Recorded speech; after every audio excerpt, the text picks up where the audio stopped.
Jhunjhunu Lok Sabha seat पे ऐसा क्या कमाल किया ब्रजेंद्र ओला ने कि भाजपा के प्रत्याशी चुनाव नहीं जीत पाए। शुभकरण चौधरी के लिए ऐसा क्या अशुभ घटा, आज इसी पे विश्लेषण करेंगे। लोकसभा चुनाव का परिणाम आ गया है। झुंझुनू से चुनाव जीता है ब्रजेंद्र ओला ने, जिनके पिता कांग्रेस के बड़े कद्दावर नेता शीशराम ओला इस सीट पर लंबे समय तक प्रभुत्व रखते रहे, केंद्र में मंत्री रहे। और ब्रजेंद्र ओला जो कि लगातार 4 बार से झुंझुनू की विधानसभा सीट पे विधायक हैं, गहलोत सरकार में मंत्री रहे हैं, पिछली सरकार में आपदा मंत्री रहे और दूसरी सरकार में परिवहन मंत्री रहे। अशोक गहलोत की सरकार में पहली यानी कि 2008 से दूसरी वाली सरकार यानी 2008 से 13 के बीच में जो लोग मंत्री रहे थे वो 2018 में नहीं बन पाए, लेकिन ब्रजेंद्र ओला इतर रहे। ब्रजेंद्र ओला सचिन पायलट के साथ गए, उसके बावजूद बर्खास्त किए गए मंत्री पद से, उसके बावजूद एक बार फिर से वो मंत्री बनाए गए। तो इनका जो कद्दावर नेता वाला स्टेटस है वो तो ओला ने खुद कायम रखा ही निश्चित तौर पे। लेकिन ऐसा क्या हुआ कि भाजपा जिस सीट को लगातार 2 बार से जीत रही थी वो सीट भाजपा ने गंवा दी। क्या वजहें रही उस पर विश्लेषण करेंगे और क्या कारण रहे कि शेखावाटी की ये जो सीट माना जा रहा था यही वो सीट है जहां राजस्थान में एकमात्र व्यक्ति, मुस्लिम व्यक्ति सांसद रहे हैं 2 बार, मोहम्मद अयूब। तो ओला के जीतने की जो बड़ी वजह रही है उसमें पहला कारण रहा है कांग्रेस का मूल वोट बैंक, दूसरा कारण रहा है जाट वोट बैंक का एक तरफ झुकाव जो कि विधानसभा चुनाव में भी नजर आया।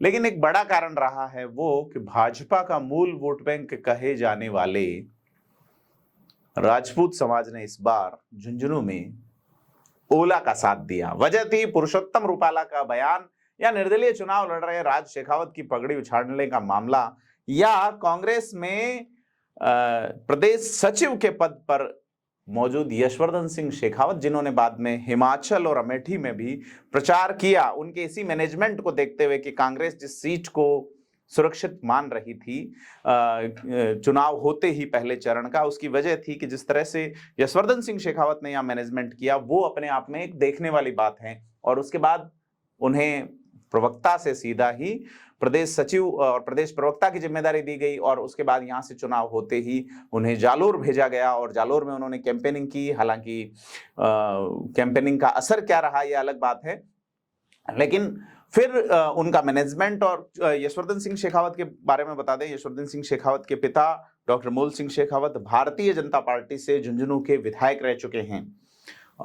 यशवर्धन सिंह शेखावत के दादा कांग्रेसी थे, जे स्कूल ऑफ आर्ट्स के विद्यार्थी रहे, आर के लक्ष्मण, बाल ठाकरे जैसे प्रसिद्ध कार्टूनिस्ट के बीच में काम करने वाले कार्टूनिस्ट रहे हैं, सूरत सिंह जो प्रधान रहे हैं।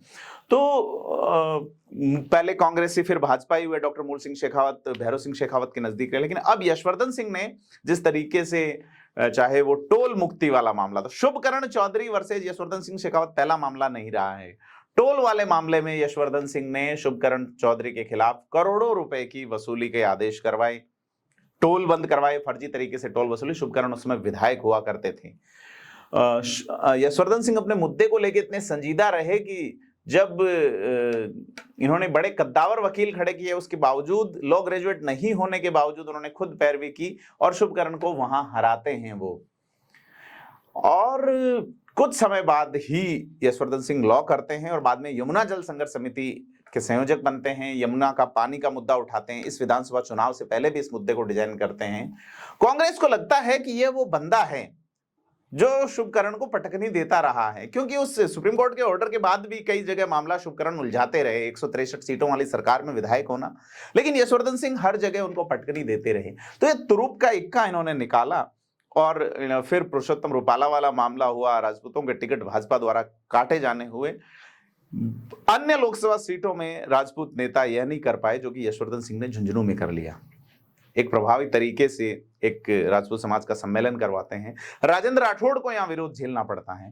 तो यह जो जीत है इसमें बड़ी भूमिका यशवर्धन सिंह की मानी जा सकती है और उसे ओला मान भी रहे हैं। तो ब्रजेंद्र ओला के पक्ष में जाट वोट बैंक का एक जय होना, जाट वोट बैंक के साथ में राजपूत वोट बैंक का मिल जाना तो भाजपा का जो मूल वोट बैंक है, मूल ओबीसी और जनरल का अदर, वो इतना प्रभावी नहीं हो पाया।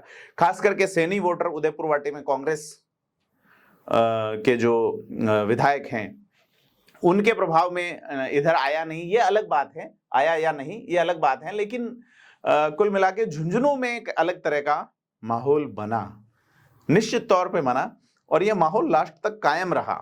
सीकर में भी जो चीज है वो अचानक ट्विस्ट हुई। चूरू में माहौल किस दिशा में चला गया ये अलग बात है, जालोर में किस दिशा में चला गया इतर बात है, लेकिन झुंझुनू में पकड़ बनी रही, मैकेनिज्म बना रहा और भाजपा उठ ही नहीं पाई। यहां प्रचार करने आए राजेंद्र राठौड़ को यहां के राजपूतों ने कह दिया कि राठौड़ साहब आप राठौड़ ही संभालिए, यानी कि चूरू में काम कीजिए आप, यहां शेखावाटी का मामला अलग है। शुभकरण चौधरी जिनका एक बयान उनकी हारने की वजह बना, वो ये लिखा हुआ कि राजपूत का फोटो भी दीवार पे लगा हुआ भी अच्छा नहीं है। एक समाज, पूरा समाज जो उनकी पार्टी का मूल वोट बैंक है, जो उनके लिए बूथ मैनेजमेंट करता है, वो खिलाफ हो गया। भाजपा यही चुनाव हार गई। झुंझुनू सीट एक बार फिर से कांग्रेस के कब्जे में है। झुंझुनू सीट जहां SC ST माइनॉरिटी के साथ साथ जाट वोट बैंक एक कद्दावर नेता ब्रजेंद्र ओला के साथ में होने के अलावा यह जो चीजें इस समीकरण बदले, इसके चलते पहले दिन से माना जा रहा था कि पूर्वी राजस्थान, उत्तर पूर्वी राजस्थान की जो सीटें हैं, हरियाणा से टच सीट हैं, किसान आंदोलन का यहाँ असर रहा, अग्निवीर योजना एक बड़ा मुद्दा यहाँ पे रहा। तो जो केंद्र सरकार के खिलाफ वाले मुद्दे थे वो यहाँ बड़े प्रभावी रहे हैं। अग्निवीर मुद्दा जालोर सिरोही में नहीं चल पाया, अग्निवीर मुद्दा बाड़मेर में नहीं चला, जबकि फौजी बाड़मेर से जाते हैं, लेकिन अग्निवीर मुद्दा झुंझुनू में काम करता है, क्योंकि यहाँ बच्चे सुबह 4 बजे उठ के दौड़ लगाते हैं, और यह कांग्रेस फ्लॉट करने में सक्षम रही।